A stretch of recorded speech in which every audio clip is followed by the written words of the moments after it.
ಮಾಡಕತ್ತಿದ್ಲು ಉಯ್ಯಾಲೆನ ಮೊದಲನೇದಾಗಿ ಮೇಷರಾಶಿ. ಈ ಮೇಷರಾಶಿ ಸದ್ಯ ಹೊಡಿಲಿಲ್ಲ. ಅಂಥ ವಿಶೇಷತೆಗಳು ಏನೂ ಇಲ್ಲ. ಆದ್ರೆ ಹೆಂಗಸರಿಗೆ, ಅದರಲ್ಲೂ ಮದುವೆ ಆಗದೆ ಇರತಕ್ಕಂತ ಹೆಣ್ಣು ಮಕ್ಕಳ ಜೀವನದಲ್ಲಿ ರಾಜಕುಮಾರನ ಆಗಮನದ ಸಾಧ್ಯತೆಗಳು ತುಂಬಾ ಹೆಚ್ಚಿದೆ.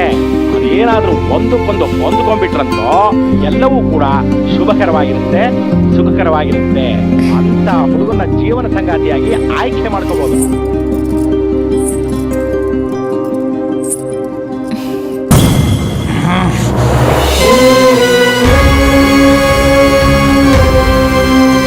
ಈ ಕಂಬದಲ್ಲಿರುವನೇ, ಈ ಕಂಬದಲ್ಲಿ,